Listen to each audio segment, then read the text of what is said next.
Today's episode is brought to you by Dorrington Plumbing, Gas and Electrical, and they provide quality-focused specialists for both residential and commercial plumbing, gas and electrical services. They've been doing this since 1995 and have built up a substantial reputation within the sector. If you're interested in these services, head to www.dorringtonplumbing.com.au. So hello, I'm Ben Kostrerich and this is the Market Bull podcast. Joining me in the studio today, I have two gentlemen from Askari Metals, which is listed on the ASX under code AS2. I've got Gino D'Anna, the Executive Director, and Cliff Fitzhenry, the Chief Exploration and Project Manager. Welcome both of you to the show. Thanks very much. Thanks, Ben. If people are clicking on this and the first thing that jumps to mind is the Africa gold that we'll talk about as we go. But if they're trying to get to know the two of you more so about your history and how you got into mining, if I start with you first, Gino, how have you ventured into this mining realm and become the executive director of this company? Yeah, sure. So I think growing up in Perth, everyone becomes entrepreneurial, and certainly in Western Australia, you're heavily exposed to the mining sector as well. So my career started out in strategic advice for public and unlisted public companies as well. And where that kind of quickly took me is into the listed environment and working with companies on a lot of mergers and acquisitions, a lot of strategic advisory function, and also looking at a lot of projects, and exploration in particular was one of my strong suits. So I've been involved with Ascari since we listed in 2021. And initially we were focused in Australia, but then we very much took a view that Africa was where we believed our strongest leverage could be drawn upon. And so for me, I've been quite heavily exposed to African exploration in the past. I actually started out working in the coal fields in South Africa. I then also spent a fair bit of time on the copper belt in Botswana, as well as on the Namibian side as well. And so having that experience under my belt definitely demonstrated that, yes, Africa, there's certain jurisdictions within Africa where you can be very comfortable. And really where it took Ascari is to say, okay, from that perspective, then we can look to build and do something quite substantial as an African-focused explorer there as well. Yeah, I think many people in Australia sort of get lost in how big and vast Africa is with all the different jurisdictions and yeah, some that are more troubled than others, but there's still such a prolific mining industry over there. But Cliff, what's your sort of intertwination into this? How did you get involved in the company, and what's a bit of your history? Yeah, so I'm a South African exploration geologist. Spent most of my 20 years career throughout Africa. Did 2 years in Saudi Arabia, consulting to Marden, the state-owned gold mining exploration company. But yeah, I'm very excited about Africa, huge mineral wealth. Straight out of university, worked on the Bushveld complex in South Africa on platinum. From there, worked for a number of juniors throughout Africa. My most sort of biggest success was with Sovereign Metals in Malawi. We made a big mineral sands discovery in Malawi, the Kasia rutile discovery. We took that from discovery to maiden resource in 18 months. After the PFS there, I joined Ascari. So looking forward to making new discoveries. So have you both worked in various resources throughout your careers, or have you always found that you've been drawn back to certain commodities in certain times? So what's the general gist from the two of you? When I initially started my life cycle was in the coal sector, and so I spent a considerable amount of time working the coal fields, not just in Africa, but also I spent 7 years in British Columbia, Canada, there on an anthracite coal deposit as well. I tend to migrate towards projects which are probably simpler to explore, and hence the reason why I definitely like the coal space still. Now, of course, I've been involved in gold exploration, tin, lithium, copper as well. What I find, I suppose, to be more of a draw card for me is working in investment jurisdictions where you know that they're safe and secure, where you can actually get business done without sort of facing any political or governmental or geopolitical uncertainty and risks. But in terms of I suppose, finding a particular commodity of like of favour. It really, for me, it comes down to it's an investment decision. Yeah. Does it make sense for me to invest my money? Would I convince another person to invest their money? It always comes down to political safety and security. And if I'm pulling back again now, Askari Metals, for those that are unfamiliar with the company, how do you best describe its objective, and more so we'll dive into where it's sort of operating. But yeah, what is the company? In the simplest form, we're an African-focused exploration company. And so what does that mean? We've got the OIS project, which is lithium tin tantalum in Namibia, and we've recently acquired a gold portfolio in Ethiopia as well. Now, when I mentioned before about the investment jurisdiction, would I invest my own money there? I generally look at these projects and these opportunities from that perspective to begin with. Why I like Africa and certain jurisdictions in Africa is because you can work there safely, but you can also know that you've got the substantive government backing as well, that foreign investment is very much welcome. You linking yourself up with governments that are pro-mining and they understand the importance of mining to driving the economic factors as well. For Ascari, having an investment and assets in Namibia, for us, it meant that we're investing in an area which is heavily underexplored. Strategically, our projects are very well located, not only from an infrastructure perspective, but also who we're next to. Like in Namibia, for example, we're sharing license boundaries with the OIS tin mine, which it actually still operates. It produces tin concentrates even today, and it's been operating successfully since the 1980s. But we've also got direct road links into the Deepwater Port of Walvis space. So definitely from a strategic perspective, the asset is very well located. Specifically on our project itself, we've had a number of very high-grade tin, tantalum, rubidium hits in pegmatites, in drilling and sampling, also in soils, areas that we can very actively continue to follow up on as well. Ethiopia is, again, similar, I suppose, investment case as what is Namibia, because for us, very much in the same keeping, very heavily underexplored. And why is it very heavily underexplored? Because it's gone through a series of, I suppose, events that have caused major companies to be exploring and investing substantial money there, to a period where political tensions caused it to be difficult.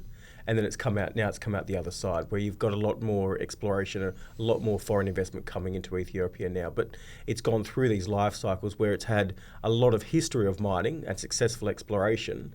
But then because these deposits haven't really been developed in the more recent times, you've got areas that are there's not a lot of modern exploration that's having taken place there. So for us, because we are an investment-driven kind of exploration company, we're very much geared towards acquiring assets which we can look at bringing them in cheaply and developing them in the fastest possible time frame. For us, Ethiopia presented the opportunity to kind of leverage off our skills and experience and our whole African focused mandate as well. So that's a lot to unpack there, and I think it's best to sort of paint the picture that it's Namibia and Ethiopia as the two main operating jurisdictions. If we want to explore both of them from a historical point of view, we maybe start with Ethiopia and a bit about the gold, and that's really why we're here today, to talk about the acquisition and the new project. What is the history of this region, and more you alluded to about the experience of the team in country? How has this sort of helped put you guys in a good position to execute on this new opportunity? Yeah, so Ethiopia has been a gold producer since ancient times. It hasn't received that much modern exploration. The geology there is super prospective, and that's what drives my decision making in Africa. It's the geology first and the prospectivity. It's part of the Arabian-Nubian Shield, which is a very prolific mineral belt. It hosts a number of large gold and copper deposits. And if you look at where that belt extends to, and other countries, for example, Egypt and Saudi Arabia, where there's been a lot more investment into exploration, there's a number of commercial and large-scale deposits that have sort of been advanced to mining stage. Ethiopia hasn't received that much investment to that extent. There are two large-scale commercial mines in the country, both in the west, on the Western Greenstone Belts. That's Allied Gold's Kermic deposit and Kefi's Tulukapi deposit. But apart from that, it's super unexplored and extremely prospective. So that's what excites us about Ethiopia. And talking about that, there's clearly been a decision from the whole team to approach this as the main sort of indication is that, so you said the history and the Arabian Shield Belt with prospects potentially. Has there been historical drilling and evidence, or is it again completely greenfield and it's more just pulling off some of the other recent successes in the area? So our first portfolio that we've acquired is in the southern part of the country. It's the Adola Greenstone Belt. Super prospective, as I said. There are a couple commercial mines on the belt. A couple of our licenses are right next door to that. They're run and owned by private companies. Large-scale, multi-million ounce deposits at a very high grade. And if you look at the rest of the belts, totally unexplored and huge potential for discoveries to be made. Centamin had a JV with a company called Electo Minerals, which was UK listed. Right next door our Wayuboda projects further south. But we see that belt as hosting a number of new discoveries to be made with further exploration. And I can imagine on the target list there's already certain areas and projects and where you want to advance first. So if you're unpacking this and a bit more about the whole Ethiopian portfolio, what's sort of on this task board of projects and sort of timelines? So this portfolio on the Adola belts, it's on the right strike and it's on trend from multi-million ounce deposits, but they are still greenfields exploration licenses, so we are going to go through the normal systematic process of exploration.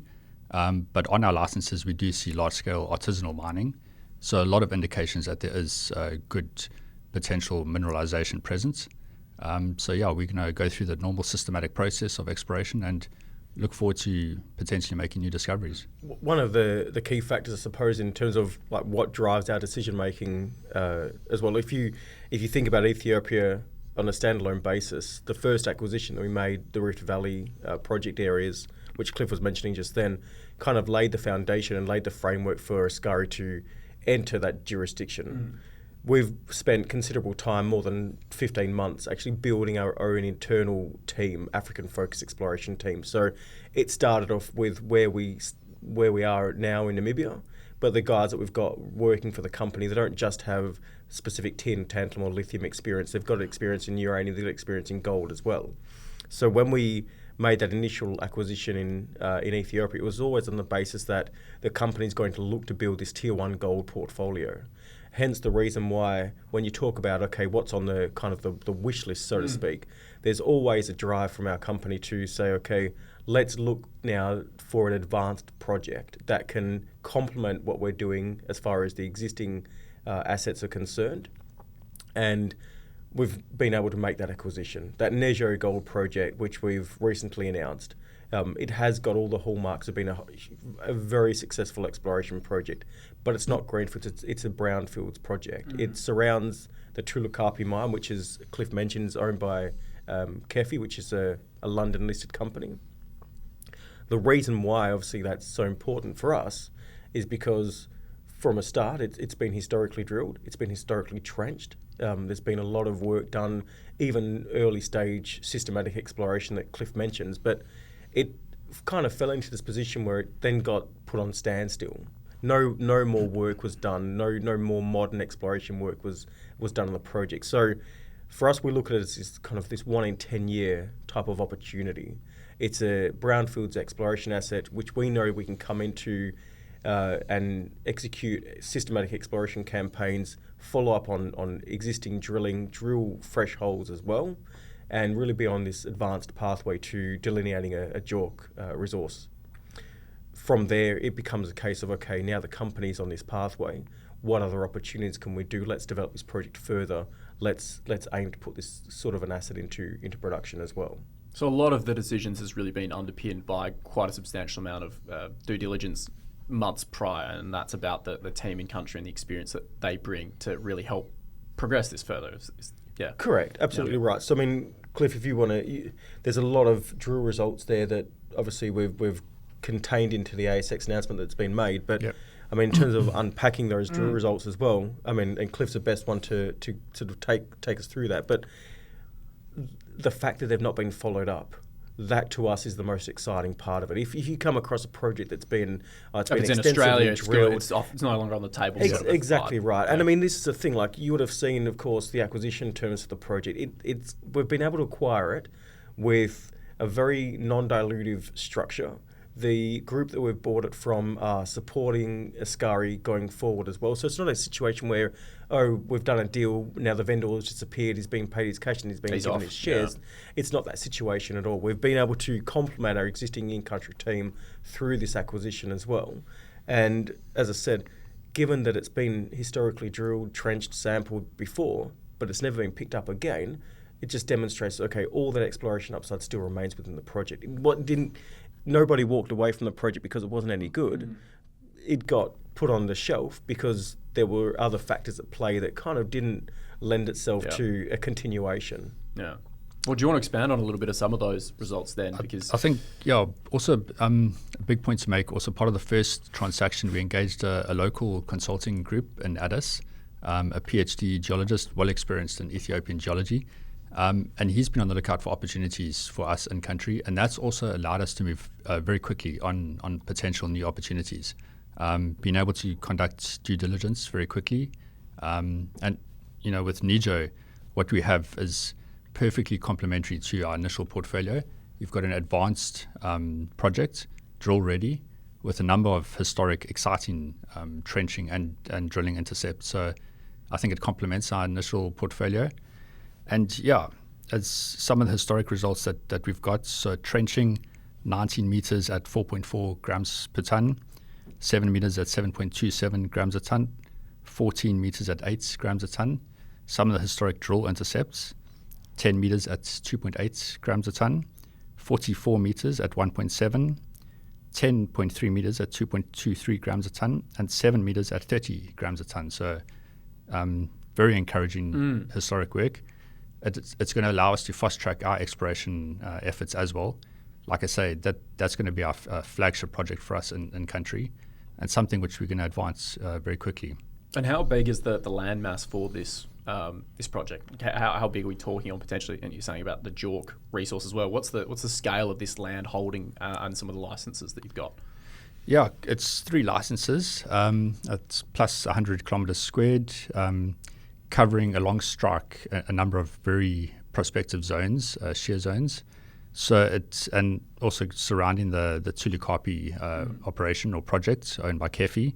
So a number of very encouraging and exciting prospects, which we're going to be fast tracking. Yeah, and then the preliminary sort of objective now is to advance on some of this historical drilling. I'm correct in building a drilling program, or back just doing some sampling, or what's the sort of thought process? Get some boots on the ground, just due diligence. Once that's all complete, we'll be putting together some programs which are going to be fast tracking the project.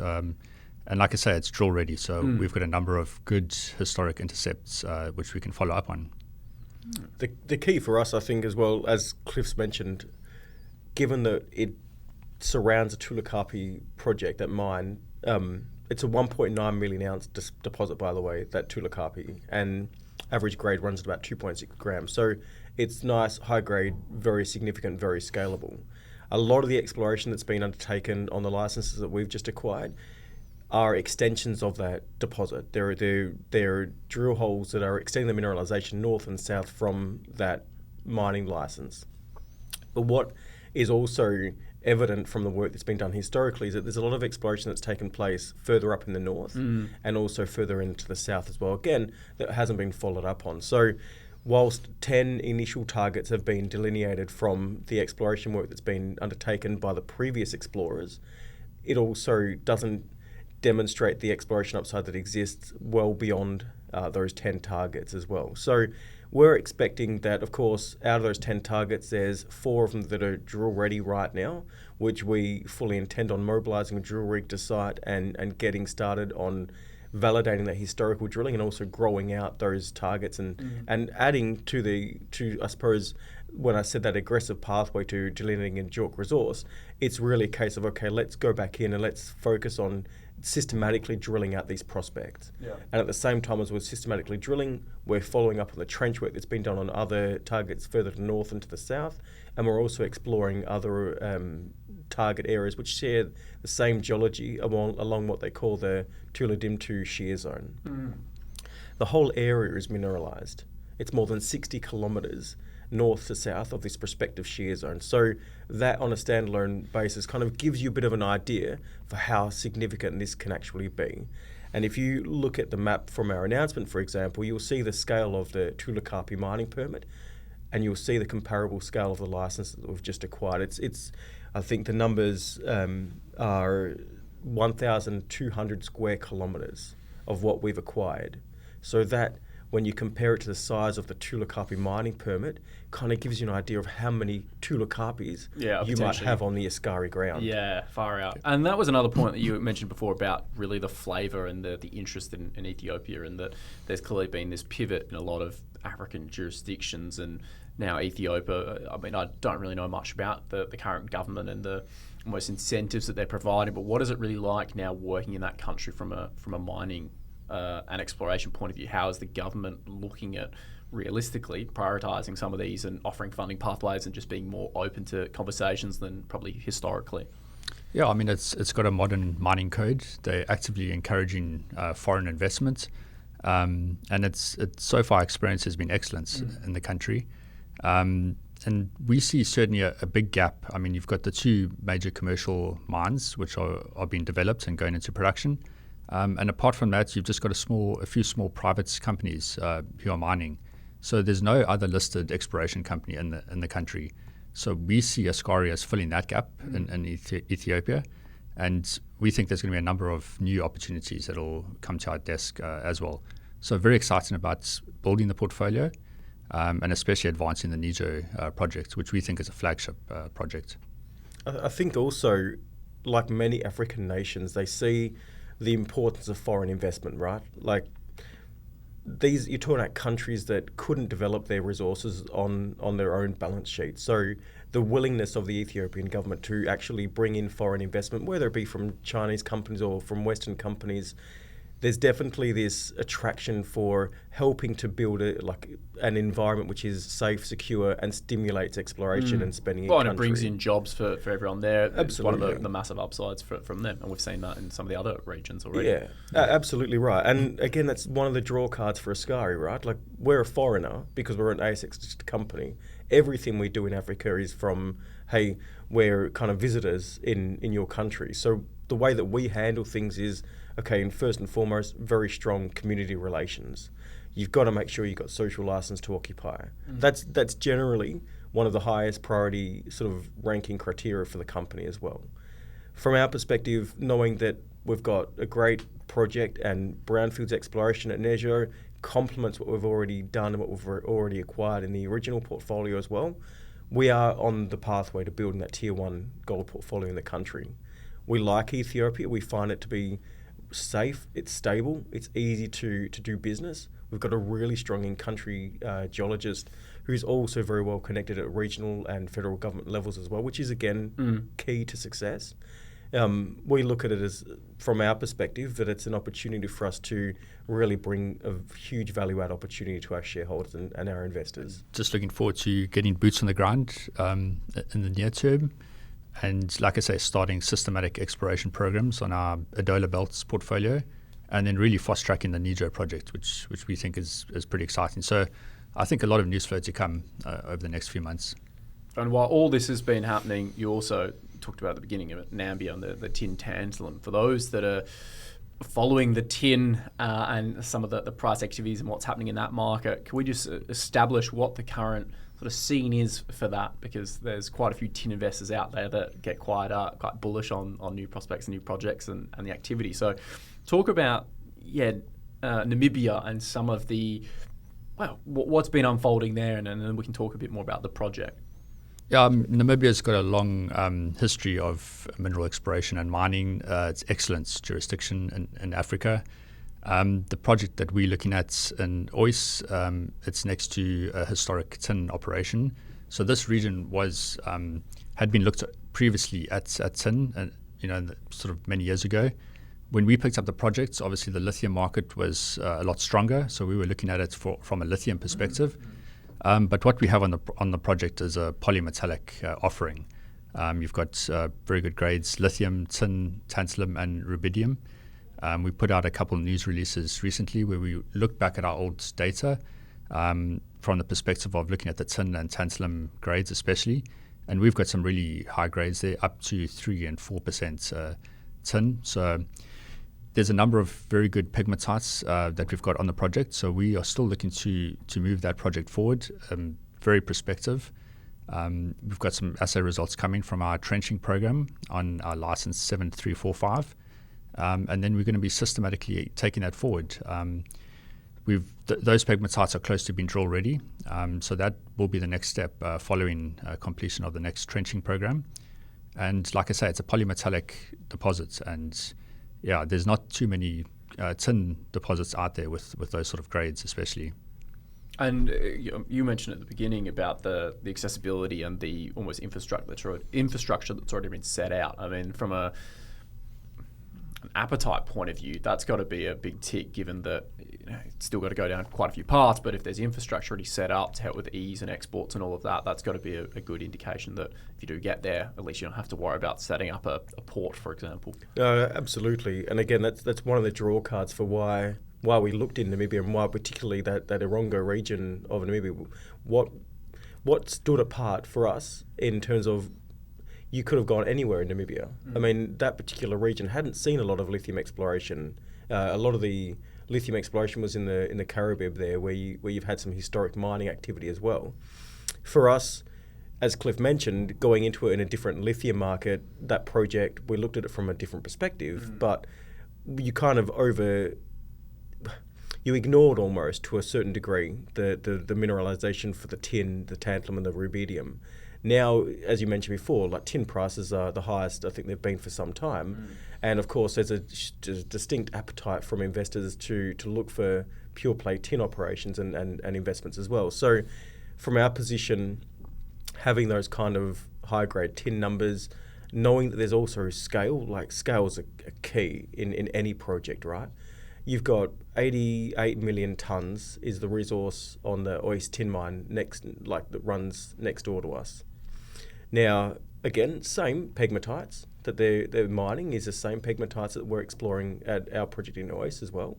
So you know that we've got scalable pegmatites. The trenching program that Cliff mentioned at 7345, it uncovered 4 very substantial pegmatites. Now, we've got those assay results coming through, but we've also had historic drilling from work that we've done as a company 2-3 years ago, complementing what work was done historically, but also the work that we did in the trenching campaign, which demonstrates the scale of these pegmatites as well. It's an exciting opportunity. There's a number of parties that are actively looking at Ois from an investment perspective, and certainly groups that are looking to help us to fast-track exploration there as well. I think strategically there's a consolidation play here as well. I mean, you've got a refinery and a concentrator right next door to you, and you've got active tin smelters all across Africa as well. So there's a distinct advantage for us to try and engage and fast track some of the exploration there as well. And if we can bring in a partner that can help us to fund that, well, then that just means that Ascari can continue to focus on what it's doing in the gold space in Ethiopia as well. So again, everything that we're doing complements each other. We're looking at opportunities for us to obviously leverage our skills and our experience and our African focus, but we're also looking at ways to monetize the assets and bring a bigger balance sheet to the table to help us to continue to explore and advance these opportunities as well.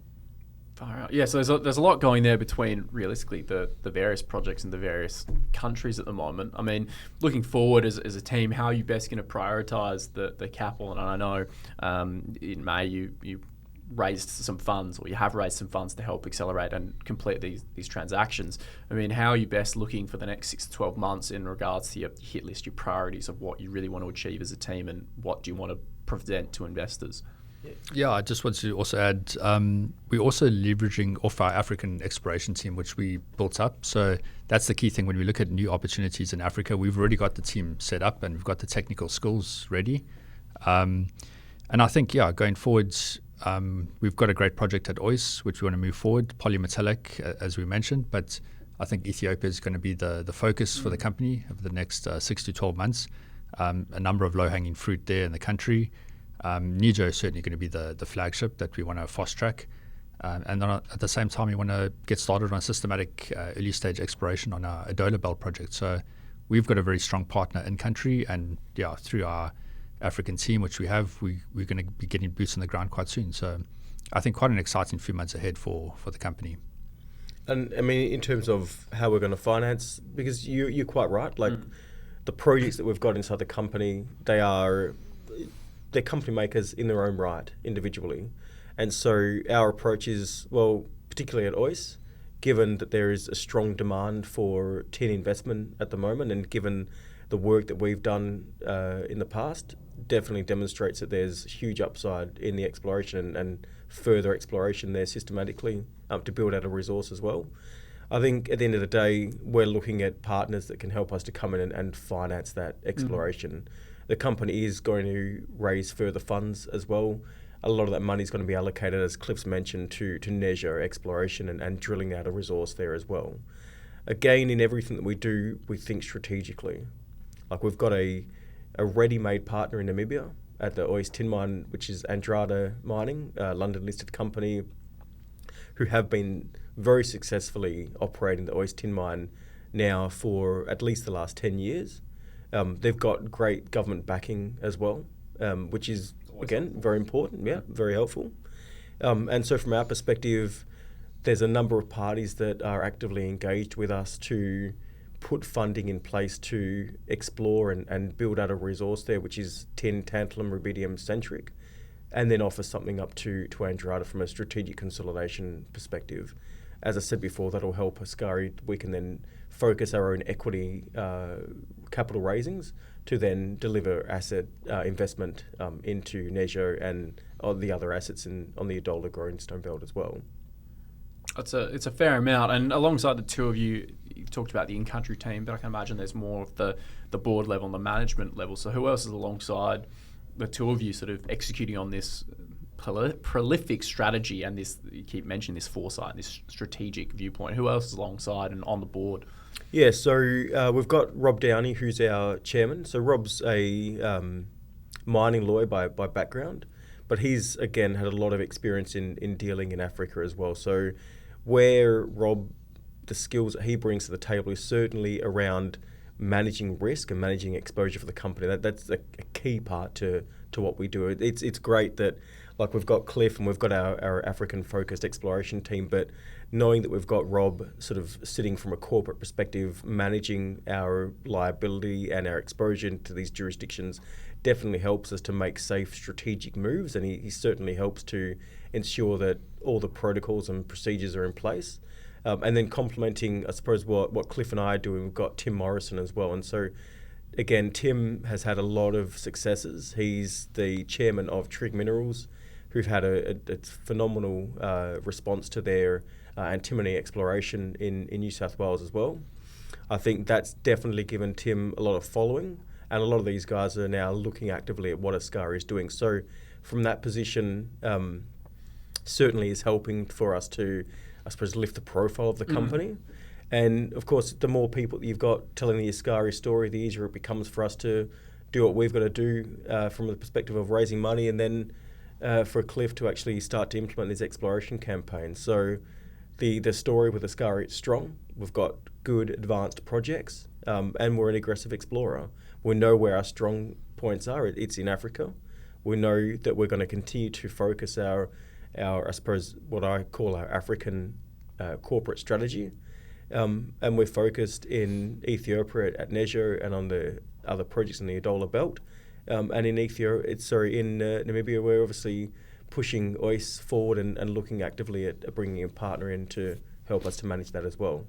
Yeah, standing out in the ASX land is super important because there's so much to look at, and I think you're right in saying that the story is quite compelling, and they're probably areas that investors may or may not know a lot about. But I think that's the importance then of how can people reach out to yourselves and ask questions, and I'm sure there's going to be continuous updates and adjustments on the websites, but social media. I mean, how can investors and or listeners really reach out and ask yourselves questions or just follow the company's ongoing activities?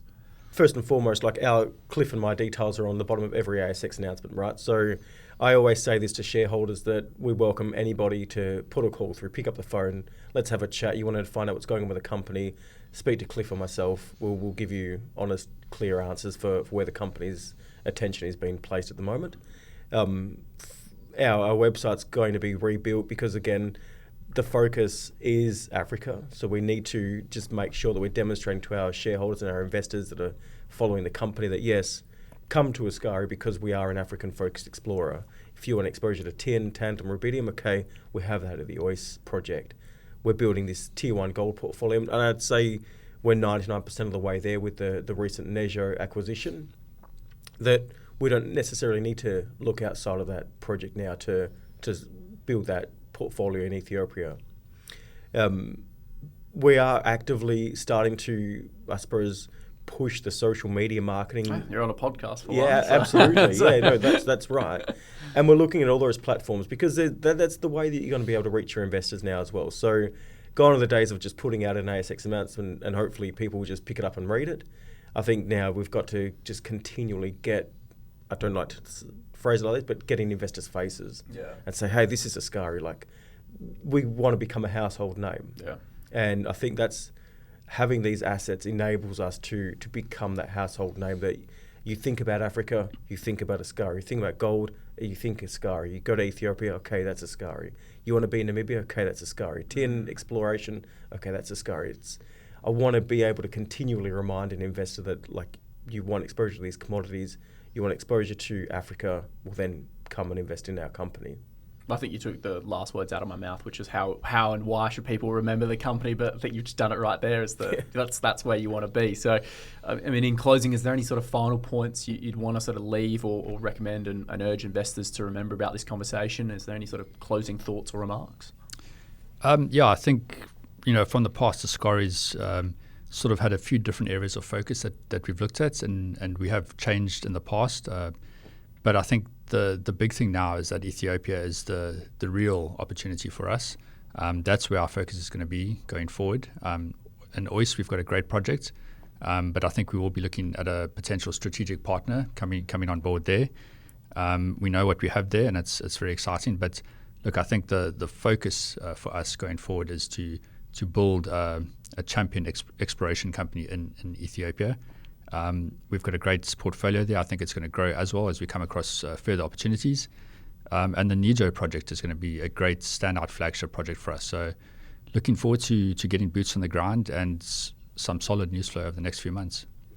Yeah, and just to complement what Cliff said there as well, I mean, there's a lot of data that we're currently going through the review process for, in particular at Nejo. So there's a lot of other exploration news and information that we, as we start to proceed through that review, they'll start to filter itself through into the market as well. The other point that I want to, I suppose, document here as well is that Nejo is not just pure gold. There's also high-grade copper there as well, and we're starting to get our hands on some of the data that kind of promotes that and presents an opportunity as well, which I think probably works on a bit of a standalone basis. So there's a huge story that's going to be emerging from that acquisition that we've only just started to sort of uncover the early parts of our technical review. There's going to be a lot more that comes to market in the coming weeks that shareholders can look forward to as well. Yeah, the breadcrumb of copper, we can do a whole other podcast on the importance and the utilities of that. But yeah, thank you both for taking the time to speak on the show. And yeah, I'll urge investors to go to the website, Askari Metals AS2 on the ASX. And as you both mentioned, reach out, give yourselves a phone call. If you're probably not picking up, you're probably on field from the sounds of it. But yeah, thank you both for speaking on the show today. Yeah, cool. Ben, thanks very much as well. Ben. Thanks very much. Thanks for listening to the Marketable podcast. Please remember that the topics and stocks discussed in this podcast are not financial advice. If you enjoyed this episode, please make sure to like, share, and follow. You can follow The Market Bull on all our socials and keep up to date with global market insights.